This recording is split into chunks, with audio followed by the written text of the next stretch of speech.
Bonjour à toutes, bonjour à tous, bienvenue sur cette vidéo Run and Sons pour un petit peu débriefer de la trade deadline. Avec moi aujourd'hui Bastien et Thierry. Messieurs, comment ça va? Salut à tous, content d'être avec vous ce soir et vivement les playoffs pour voir une finale Suns Celtics. Et toi Ouais, Thierry, la forme? une petite heure que la trade deadline est terminée. Donc on est en train de gentiment digérer. C'est sûr, c'est sûr. Alors, on va rentrer directement dans le vif. Bon, évidemment, je pense qu'on est tous déçus, mais on parlera un petit peu après dans la deuxième partie de nos déceptions et surtout de la situation dans laquelle est réellement cette franchise. On va quand même parler de ce qui est factuel et ce qui s'est vraiment passé. Comme vous le savez, il y a plusieurs semaines, enfin, il y a plusieurs jours, on a vu débarquer Nick Richards contre Okogie. On a déjà fait une vidéo dessus. Par la suite, on a échangé notre first pick de 2031 contre trois premiers tours du Jazz, qui sont un petit peu moins intéressants. Et donc aujourd'hui, on vous le montre du coup sous les yeux, tout le monde le sait, nous avons donc enfin eu un trade de monsieur Youssouf Nourkic, qui a pris la direction de Charlotte, décidément, les franchises Charlotte, ils sont très actifs avec nous, avec un premier tour, donc Nurkic et un premier tour, contre, on récupère monsieur Micic et monsieur Martin, et également un second tour, qui est un début de second tour qui peut être intéressant pour rééchanger, pourquoi pas. Messieurs, première question, je vais commencer avec Thierry. Quand ce trade est tombé, qu'est-ce que tu t'es dit? Enfin, un Nurkic part? Ouais, ça permet enfin de régler le problème. Euh, le problème d'Orkic, puisqu'il était sur le banc et qu'on ne faisait pas jouer. Et avec un contrat qui pèse un petit peu quand même par rapport à notre situation financière. Donc oui, c'est jamais bon d'avoir un joueur que tu veux plus et de l'avoir dans le groupe à côté, parce que derrière ça peut créer des tensions. Et puis, bon, il m'avait pas l'air boudé quand même, hein, il était plutôt souriant. Mais bon, c'est bien pour lui aussi, hein, ça lui permettra de trouver une équipe où il retrouvera du temps de jeu et peut-être que son jeu lui conviendra mieux à Charlotte qu'à Phoenix. Oui, c'est sûr que de toute façon, à Charlotte, il y a un petit peu moins d'attente qu'à Phoenix, on va dire. Toi, Bastien, quand tu as vu ce trade, tu t'es dit, bon, voilà, c'est comme, un petit peu comme Thierry, il fallait que ça bouge. Mais fait que ça bouge, on remercie vraiment Charlotte pour de l'avoir récupéré. Après, moi perso, je pensais pas qu'on allait le transférer parce que déjà, côté quantité chez les Blazers, c'était très difficile à le transférer. Il était sur plusieurs rumeurs depuis pas mal d'années. Donc nous, on l'a récupéré et quand on voyait jusqu'au dernier moment, personne n'était vraiment intéressé. Donc merci Charlotte et merci pour tout, quoi. Bon, après, on va pas trop remercier Charlotte parce qu'ils nous prennent quand même encore un premier pick, hein, en premier tour. On va quand même pas, il faut quand même le dire, ça coûte. Donc, comme tu disais tout à l'heure, Bastien, en off, en fait, en gros, on a échangé DeAndre Ayton contre Martin, un second tour et Micic, donc ça crée un petit peu. Alors, pour expliquer un petit peu à la communauté Suns l'intérêt de ce move, l'intérêt n'est pas de renforcer l'équipe, voilà, c'est pas ces apports de joueurs qui vont vraiment changer la donne. L'intérêt, il est purement financier, puisqu'en fait, ce sont deux contrats expirants parce que Monsieur Martin, alors pas je me trompe de frère, c'est Cody Martin, donc il est à 8 millions cette saison, 8 millions la suivante, mais sauf que la suivante, elle est garantie uniquement s'il n'est pas coupé avant le 30 juin. Donc on va probablement le couper. Et Monsieur Micic, c'est une team option à 8 millions que je pense on ne prendra pas, ce qui fait économiser énormément de cap. Il me semble que Thierry, tu avais fait le calcul, il y avait quand même en tout compris, ça faisait Il y 120 a millions. 40 millions cette année et 120 millions l'année prochaine. Voilà, donc c'était un mousse financier qui est d'autant plus intéressant, messieurs, puisque on va du coup redescendre d'un cran et on sera seulement au first apron. Donc c'est intéressant. Bon, on va dire, moi je le vois comme ça, Bastien, tu me donnes ton avis. On prépare peut-être le terrain un peu plus pour cet été. On prépare pour cet été. Après, on a vu qu'il y a eu pas mal de rumeurs au niveau de Kevin Durant, donc finalement, il reste chez nous. Et après, c'est toujours le point noir, c'est Bradley Beal, quoi. C'est toujours ça notre problème. Donc, tant qu'il n'y aura pas un bouton rouge qui va être avec le transfert de Booker, avec de Durant, Bill va rester. Ou soit, si on ne propose pas une équipe qui va lui plaire, sinon, ça sera toujours ça notre problème, quoi. Ouais, ouais, et puis du coup, toi, Thierry, ce move financier, bon, on parlera un petit peu après de la déception de cette deadline, mais juste ce move en soi, il est pour le coup intelligent quand même. Bah, il est intelligent parce qu'il va nous permettre de la flexibilité sur le marché de l'été prochain, puisque le second apron, on ne pouvait pas transférer plus d'un joueur. Donc ça, c'était un vrai problème. On ne peut pas récupérer des mecs suite à un buyout. Voilà, on était quand même bien coincé. Donc effectivement, on va s'offrir de la flexibilité, même si ça ne va pas non plus révolutionner. On va pas avoir une marge de manœuvre extraordinaire, mais je crois qu'on va pouvoir récupérer la mid-level la mid-level qu'on pouvait pas utiliser cette année. Donc voilà, il y aura un peu plus de marge de manœuvre. Ça, c'est sûr. Bon, on va s'arrêter là, de toute façon, pour ce trade, messieurs, parce qu'il n'y a pas grand-chose à dire. On remercie Nurkic pour ses bons et loyaux services. Puisque, bon, on ne va pas forcément parler de Micic et de Martin, puisqu'on le verra très peu jouer. On va parler un petit peu plus en global sense. On est quand même l'équipe qui a eu le plus de rumeurs, je pense, de toute la ligue, avec beaucoup de Bradley Beal, avec ses rumeurs de Jimmy Butler. Ces derniers jours, avec Kevin Durant, qui on le voyait partout, entre les Warriors, les Rockets, même les Grizzlies, on a appris récemment aussi. Bon, je vous donne mon avis rapidement. Une deadline pour moi qui est plus que décevante. En fait, moi, j'ai pris conscience dans cette deadline qu'on était encore plus menottés que je le pensais. On est incapable de bouger parce que personne ne veut de nos joueurs, à part KD et Booker qui est intouchable, évidemment. Mais on peut rien faire, en fait, tout simplement. Tout est bloqué. Et le pire, c'est que c'est ça que j'ai constaté. Le pire, c'est qu'on est bloqué en interne. On n'est pas bloqué parce que personne ne veut de nos joueurs. On est bloqué parce que Bill ne veut pas bouger, parce que Durant a refusé les Warriors, parce que Durant a refusé les Grizzlies. On est totalement bloqué. Alors, je me dis aussi qu'en attendant cet été, peut-être qu'ils vont retravailler différemment, mais une énorme déception. Finalement, on s'est fait coiffer sur le poteau pour pas mal de joueurs, par pas mal d'équipes. Ceci étant dit, je suis bien content que Jimmy Butler aille chez les Warriors et qu'il prenne 120 millions parce que j'aurais les bouts d'avoir ça dans mon salary cap. Toi, Thierry, un bilan général sur cette deadline? Moi, je pense que tu l'as très bien dit. Aujourd'hui, ce qui nous bloquait, c'est euh, le fait que Jimmy Butler, pardon, excusez-moi, que Bradley Beal ait cette notre trade clause. Donc ça, effectivement, je pense que les Suns avaient trouvé preneur, mais lui a refusé. Je pense que la vraie rumeur, c'est le refus des Bulls, parce que le Heat n'était pas intéressé, mais le refus des Bulls nous a mis dans la difficulté. Donc ça, c'est la première chose. Et je pense qu'en fait, les équipes en ont beaucoup joué. Je suis pas forcément convaincu que Phoenix a pris l'initiative de passer des coups de fil en disant que KD était disponible. Mais je pense que pas mal d'équipes ont dû se dire, ben, vu que Bradley Beal ne bouge pas, et ça risque ben, de frustrer KD, parce qu'effectivement, bah, lui, ça veut dire qu'il va devoir attendre l'été prochain. Et à son âge, il a certainement envie tout de suite de trouver une équipe. Ils ont dû se dire, c'est peut-être l'occasion d'aller tester le terrain. Je soupçonne les Warriors d'avoir manipulé la rumeur et d'avoir pris contact, c'est eux à l'initiative.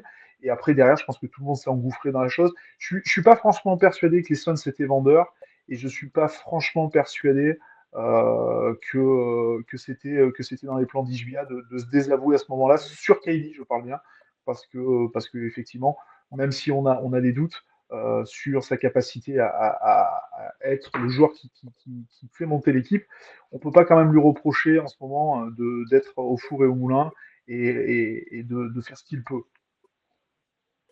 Ouais, je te rejoins totalement. Toi, Bastien, bon, on était déjà conscient que Matisse Bien nous avait foutu, entre guillemets, un petit peu dans la merde depuis ce trade de Bill.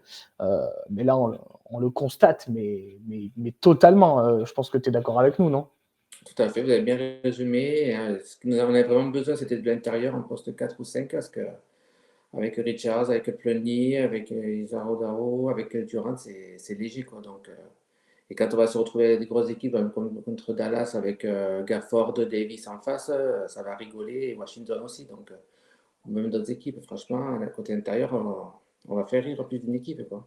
Et ça sera des bons pics pour les TTFL ou même pour se prendre des sauces, quoi. Déjà qu'on galère vraiment au niveau des robots, qu'on n'est jamais dominant à 100%. Donc, en espérant qu'on va récupérer peut-être à l'intérieur avec des joueurs coupés, mais ce sera vraiment compliqué. Je pense que ça va être très très difficile jusqu'à la fin de la saison au poste 5 et 4, quoi. On est très faible, ça c'est sûr. Et de toute manière, je suis même pas sûr qu'on puisse re-signer des buyouts. Si on peut, je crois pas. Je sais pas si le second apron il s'annule tout de suite. Bah, On en voit fait, déjà le s'il truc, y a un coup. c'est que tu as baissé t'as pas suffisamment baissé. Je pense que Ouais. c'est en renonçant au contrat pour le bilan de fin de saison que tu vas pouvoir descendre. Mais je pense pas que tout de suite ça fonctionne. En fait, tu peux pas changer ton effectif concrètement jusqu'à la fin de la saison. On prend les mêmes et on recommence. De toute façon, nos ambitions de la saison, c'est terminé, on va pas se mentir.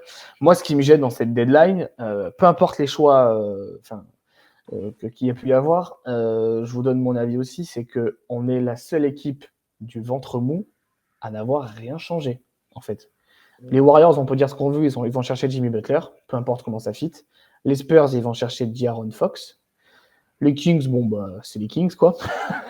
Sans commentaire pour les Là, ils se Kings. sont renforcés avec Valanciunas quand même. Ouais, enfin bon. À l'intérieur, ça Excuse-moi, t'as vu ce que ça faisait DeRozan et Lavine à Chicago avec un intérieur qui défend pas et qui a des bonnes mains, bah, ils ont fait la même à Sacramento, sauf que là, t'es à l'ouest. Donc pour moi, c'est pareil. Ensuite, bon, les Lakers, on verra ce que ça donne. Les Clippers, ils viennent de signer Bogdanovic en backup.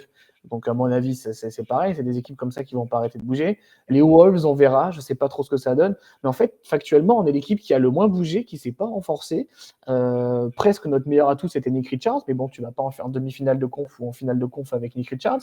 En fait, j'ai l'impression que ça fait un an et demi qu'on stagne totalement et qu'on est tellement bloqué qu'on est incapable de faire quoi que ce soit. Donc moi, je vais directement, parce que là, on est tous d'accord qu'on est très déçus par cette deadline, je vais directement vous amener à cet été. Thierry, je te pose la question, qu'est-ce qu'on fait cet été? Moi, je pense que ta question, il y a une autre question qui en découle. C'est quel est l'avenir de James Jones dans l'organigramme? C'est qu'aujourd'hui, j'ai envie de dire, cette difficulté sur cette fin de trade deadline, elle va être imputée directement au GM, même si on est tous d'accord pour dire que cette situation-là, c'est pas forcément le GM qui l'a voulu, puisque on a quand même un gros doute sur le fait qu'il soit à l'initiative et du trade de Bill et du trade de KD. On pense tous quand même que Matisse Bia est quand même derrière. Mais aujourd'hui, John Jones, la vérité, c'est que certes, il a réussi à booster Nurkic, mais il n'a pas réussi ni à convaincre Bill de relancer à sa clause ou de trouver un trade dans lequel Bill s'y serait retrouvé. Donc, Matisse Bia étant quand même assez entreprenant depuis son l'achat, que va-t-il faire? Il avait conservé le GM en place. Est-ce qu'il va vraiment le conserver? Et ça, pour moi, c'est le gros point d'interrogation. Et je ne serais pas étonné si notre saison, au moment où elle sera actée, est-ce qu'on fait le play-in ou pas, mais on est tous d'accord pour dire qu'on sera pas champion, enfin on n'ira pas loin en play-off. Est-ce que le lendemain de l'officialisation de notre fin de saison, James Jones ne va pas être le premier à être dégagé? Tu penses qu'il va dégager, toi, Bastien? Ouais, je pense aussi. Ouais. Je pense pas. Moi, je le souhaite pas. Hein. Je ne souhaite pas non plus. Il a fait des erreurs aussi, mais après, comme tout le monde. Mais c'est vrai que Matisse Bia, en gros, il a acheté ses chouchous et après démerdez-vous. Moi, les gars, je veux quand même vous dire, c'est que les finales 2021, c'est James Jones. Hein. C'est James Jones. Je trouve je le dis franchement, et c'est pas en faisant le humeur en mode ou même le gros fan absolu. En toute objectivité, on a l'un des meilleurs GM de la ligue. Il travaille super bien, on draft plutôt bien ces dernières années. Il a fait plutôt des bons choix par le passé, et depuis que Matisse Bia est arrivé, je suis d'accord avec toi Thierry, c'est Matisse Bia qui prend le lead et qui fait faire tous ses moves. Maintenant, je trouverais ça assez culotté de la part de Matisse Bia de mettre tout ça sur le dos de James Jones. Franchement, je serais lui, je dis, porte tes couilles, mec, assume, ouais, j'ai merdé, j'ai fait l'erreur du débutant, la carte de l'impatience, voilà, j'ai pas su prendre mon temps, laisser faire les choses qui ne me concernent pas, et j'aimerais bien que Matisse Bia se fasse plutôt un mea culpa, plutôt qu'il se serve du prétexte de James Jones en disant non, il faut faire autre chose, parce qu'en fait, fatalement, je ne vois pas qui vraiment de mieux tu peux aller chercher que James Jones actuellement sur le marché des GM. Donc, moi, ça serait une erreur de séparer James Jones actuellement. En fait, pour aller un petit peu dans ton sens, Thierry, tu as un projet avec deux joueurs qui t'amènent jusqu'au moins fin 2026. Bah, tu sais quoi, va au moins jusqu'au bout de ce projet avec James Jones. Tu vois ce que je veux dire? Et puis, si jamais un jour tu appuies sur le bouton rouge, bouton rouge total. Les joueurs, le GM, le machin, pas de souci. Va jusqu'au bout du kiff. Et on l'aime tous, sans James Jones. C'est lui qui nous a drafté Michael, Cam, tous ces joueurs. Donc ouais, j'aurais un petit peu le bout qui part, moi. La problématique, c'est que cet été, c'est que si on est tous d'accord pour dire que cette fin de saison, il va rien se passer de plus que peut-être un petit sursaut d'orgueil où à un moment donné, on va réussir à gober quelques matchs, mais globalement, allez, dans le meilleur des cas, c'est du play-in. Dans le pire des cas, Golden State et San Antonio nous passent devant et derrière, on se fera accueillir. Maintenant, tu te projettes à l'été. Qu'est-ce que tu vas réellement pouvoir faire? Enfin, très peu de choses, puisque tu vas te retrouver dans la même situation. Alors, Bradley Beal, il lui restera quoi? Il lui reste un an? Ou est-ce qu'il lui est, il a deux saisons? 2 ans, je crois. 2 ans? je crois. 2 ans, je Quand suis en je train de le regarde, je te dis checker. direct. Ouais, oui, il reste Euh, 2 ans. yes, 2 ans. Le 53 player millions l'année option, prochaine et après une player option à 57, c'est le 57 player millions. option. Tu vas te retrouver dans la même situation. C'est-à-dire que tu vas Mhm. peut-être pouvoir aller. Et en plus, tu perdras Tyus Jones. Qu'est-ce que tu vas faire de plus? Pour moi, tu vois, si tu continues dans le délire, rien va changer en fait. Rien va changer et tu vas repartir que notre. Là, franchement, on est bloqué. Si tu bouges pas Bradley Bill, on est vraiment, vraiment bloqué. Et moi, je suis assez inquiet et je pense qu'effectivement, là, bah, c'est peut-être faire péter le groupe qui sera la seule alternative. Après, la magie, des fois, on a bien vu, hein, le trade entre les Lakers et Dallas qui vient de nulle part et qui n'a pas de sens pour beaucoup de gens. Est-ce que on serait pas capable d'aller enfumer quelqu'un aussi? Mais moi, j'ai un vrai, vrai, vrai doute. Là, pour moi, j'ai l'impression qu'on a 18 mois difficiles qui nous attendent. Toi, Bastien, est-ce que tu nous vois un avenir un peu plus radieux ou tu penses que jusqu'à la fin du contrat de Bradley Beal, on est dans la mouise? Moi, je pense qu'on est dans la buse, ça dépendra de Bradley Beal. C'est lui qui a les clés d'équipe, malheureusement, quoi. Sauf c'est, comme on dit tout à l'heure, il y a un gros bouton rouge et qu'on transfère Durant ou qu'on transfère Booker. Si on le voit s'il voit tout ça avec des petits joueurs, ça va pas l'intéresser. Il va dire, bon, allez, je me casse n'importe où, allez-y, quoi. Mais sinon, c'est Bill qui a les clés de l'équipe, malheureusement, quoi, à ce jour, hein. Ouais, je trouve ça malheureux en fait. Je trouve ça malheureux, moi. Puis franchement, ces excuses, j'ai envie de lui chier à la gueule, quoi. Désolé. Oh, je vais à un endroit où il faut du soleil. Oh, enfin, c'est bon, quoi, mec. À la limite que tu me dises, moi, ok, tu veux me transférer, par contre, je veux un contenders. Je peux l'entendre. Franchement, je peux l'entendre. Et là, tu me dis, non, moi, je veux du soleil pour ma famille et tout. Mais franchement, ta gueule, mec. Ta gueule, tu prends 50 millions. Et au moins, juste le respect de ta franchise, de tes coéquipiers, tu vois. Mhm. Je préfère que tu me dises, non, je veux pas y aller, et tu donnes pas de raison. Mais moi, c'est des excuses bidons, là. T'as aucun respect. Le mec, il est là pour prendre ses millions, juste pour ça. Sur le terrain, il joue comme un joueur qui en vaut 15 ou 20. J'en ai marre, moi, en fait. Parce qu'à un moment donné, il bloque tout le monde, mais il se bloque lui-même. C'est-à-dire qu'en fait, ce Mhm. mec n'a aucune ambition dans la NBA, qu'on se le dise. Parce que s'il était ambitieux, il se dirait, ok, bah, je vais chez les Bucks et je fais sauter ma no trade clause. Ou je vais à tel endroit, je fais sauter ma clause. Et au moins, tu vois, mais là, il bloque tout. Et il se bloque lui-même. C'est-à-dire que le mec, il se dit, ben, je ne serai jamais compétitif parce que bah, je fous la merde partout où je vais à cause de Mhm. mon contrat. Mais en même temps, j'ai pas envie de bouger. Donc en fait, le mec, il est en vacances, quoi. Il se fait un petit séjour en Arizona. Après, je me dis peut-être que cet été, ça va le saouler et que, bah, on sait toujours, il y a des équipes qui un jour, enfin, qui font tout péter. On ne sait pas pourquoi, pour X ou Y raison. Comme tu dis, Thierry, moi, je pense que Bill, la seule chose qui peut nous arriver, c'est un petit peu ce marché d'opportunité où tu la vois pas venir, un peu comme Luka Doncic avec Anthony Davis. Pouf, bah, tu y vas et puis tu fonces. Mais, euh, mais c'est sûr qu'on est bloqué. Et tu parles d'un bouton rouge, toi, Bastien. On a quand même un joueur dans la franchise qui vient de battre le record all-time de points dans la franchise des Suns. On va parler un petit peu de David Booker. Enfin, dans sa tête, vous vous dites quoi? Enfin, moi, je pète un câble, quoi. Enfin, je sais pas, Thierry, toi, tu te dis quoi à la place de David Booker? Bah, je sais pas parce qu'en fait, la rumeur, je pense que les rumeurs ont le trade de Doncic qui a sonné tout le monde, beaucoup qui se sont dit ouais mais en fait personne n'est à l'abri en fait. Si les franchises pètent des boulards, on peut tous se faire trader. Plus toutes les rumeurs qu'il y a eu, je pense que ils l'ont dit que le vestiaire c'était un petit peu compliqué. Il y a eu l'histoire hier avant le shooting de joueurs qui finalement joueraient pas, alors que c'est puis finalement au dernier moment, parce que je crois que c'est Allen notamment qui était annoncé out et un quart d'heure après on apprend finalement il débute. Enfin, il y a une espèce il y a eu une espèce de climat. Matisse a créé un espèce de climat où je pense que là, le vestiaire, je dis pas que c'est le bazar, mais je dis que le vestiaire a été touché. Donc maintenant, Devin Booker au milieu de tout ça, bah, je pense qu'il est sonné comme tout le monde. Et lui va se poser la question. Il a quand même encore 3 grosses années. Alors bien sûr que Devin Booker demain est sur le marché, il y a énormément d'équipes qui le voudront, mais je pense pas qu'on soit encore sur quelque chose où il peut remettre en cause les décisions de la franchise. Mais effectivement, il va falloir réagir parce que ben, cet été, enfin la fin de saison, l'été, il va falloir. C'est la dernière année de KD, donc on parle prolongation, que ça aurait discuté prolongation. C'est peut-être cette décision-là, si on refuse de lui donner, ben, ça partira peut-être de lui. Mais moi, je suis très, très, très, très inquiet parce que je pense que tout le monde va se regarder et se dire, mais en fait, il se passe quoi? C'est quoi l'avenir? Où on va, quoi? Parce qu'aujourd'hui, cette équipe, elle ne peut pas faire mieux qu'une huitième place. Qu'elle ait chopé un strapontin aux alentours de la huitième place. On les voit pas, vu ce qui se passe, on les voit vraiment pas performer. Donc, non, non, c'est difficile parce qu'on est vraiment retombé de notre nuage où en octobre-novembre, on était vraiment hypé, une nouvelle dynamique, on pensait que les choses allaient un peu changer.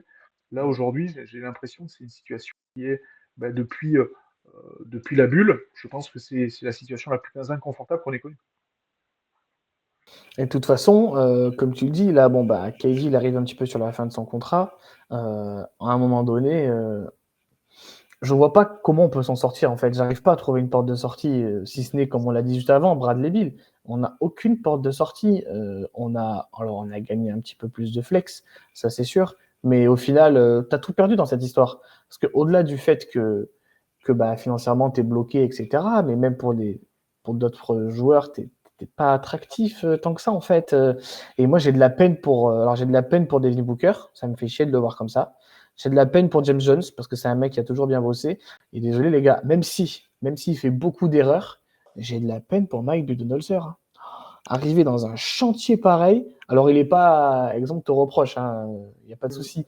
Mais à un moment donné, avec le matos qu'il a, les problèmes de vestiaire qui ont été annoncés ce soir en plus, en disant qu'apparemment dans le vestiaire il y a des mots qui sont sortis, c'était un peu compliqué. En fait, on est dans un bordel monstre et ça me fait un peu penser entre guillemets aux Bulls où bah t'es là, mais tu peux pas monter et t'as pas envie de descendre. Et voilà, tu gardes Vucevic pendant 3 ans et tu gardes DeRozan et Lalvin pendant 3 ans. Tu n'appuies jamais sur le bouton rouge, tu peux pas espérer mieux. J'ai l'impression qu'on est dans cette situation pendant encore 18 mois. Voilà, cette fin de saison et l'année prochaine. Donc pour vous, on est d'accord, la solution c'est Bradley Beal, évidemment, mais on est d'accord que là, tout fan des Suns qu'on est, on va chialer pendant encore 1 an et demi, non? Voilà. Ouais, c'est fort possible parce que ton pouvoir d'attraction, on a eu CP3 qui nous a permis de remettre Phoenix sur la carte et qui a déclenché un peu d'attractivité. Il faut dire que Kevin Durant, le fait qu'il signe chez nous, bah, rien que le fait que sa présence a attiré d'autres joueurs parce que c'est quand même une valeur. Bah, Kevin Durant, tu peux quand même très logiquement te dire que quand tu l'as dans ton équipe, tu peux viser quand même les premiers rôles. Demain si lui devenait à partir, ben, tu retomberais une équipe qui peut attirer des joueurs soit par la draft, soit par des trades, mais en aucun cas sur la free agency. Phoenix n'a jamais été un marché de la free agency. Voilà, il y a par Steve Nash, mais ça c'était le cœur qui parlait quand il a voulu revenir. Mais sur la free agency, tu vas jamais chercher des gros joueurs. Donc on peut se retrouver dans un, ouais, dans un inconfort. Après, j'en veux pas à Bud, moi. Il a certainement fait des erreurs, mais je pense que Bud, il subit un petit peu tout ça. Et il a fait des ajustements. Certaines choses ont payé, d'autres moins. La problématique du jeu intérieur, bah, je pense que de toute façon, avec ces joueurs-là, tu peux mettre qui tu veux. Je pense pas que tu vas révolutionner. Donc, Bud, il subit, mais en même temps, c'est peut-être un challenge là et de trouver les bonnes solutions. Et peut-être que ça fonctionnera. Il y a des choses qui vont changer, mais ça fonctionnera différemment et il fonctionnera bien. On va voir, hein, mais je pense que ce soir, on est un peu tous abattus et finalement, voilà, c'est une saison qui est dure. C'est une saison qui est très dure. Avant de vous poser une dernière question, messieurs, est-ce que vous avez quelque chose à ajouter sur cette deadline ou ça va? En même temps, le tour était vite fait, j'ai envie de vous dire, mais ça va? Ouais, elle est décevante, oui, on est déçus parce que nous, dans notre idéal, on aurait voulu se départir des deux contrats. On a quand même réussi à trader Nurkic, ce qui n'était pas forcément une mince affaire, parce qu'autant Bill, il y a eu des discussions, autant Nurkic, c'était quand même calme plat. Moi, je suis plutôt content. Tu vois, on parlait de Valanciunas. Moi, c'est pas des joueurs qui me faisaient, enfin, qui m'attiraient vraiment. Hein. Je suis pas un grand fan de ces joueurs-là qui n'auraient pas amené de grosses plus-values.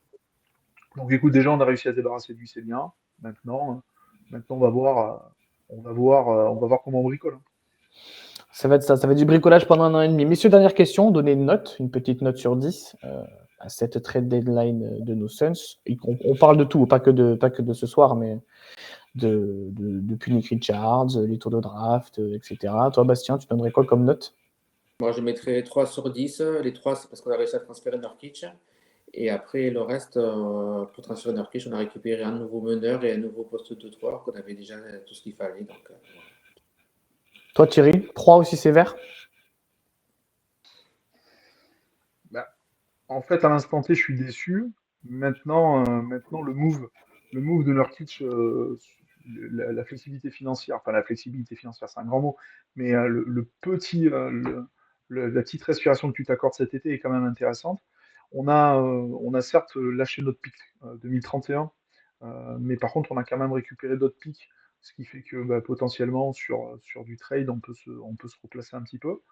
Ouais, je vais mettre 4. Voilà, juste pour. Voilà, c'est juste ça, mes 4, mais oui, c'est un échec. Le Cette point d'honneur. deadline est un échec. C'est ça. Non, bien sûr. Alors, pour information, il nous reste 4 pics. Il nous reste 2 second tours et 2 premiers tours. Donc, on verra où on va avec ça. Très bien. Moi, je donne. En fait, je suis mitigé parce que factuellement, si tu juges uniquement les joueurs et ce qu'on a comme asset, etc., je suis comme Bastien, moi, je mets 3. Tu vois, c'est à chier.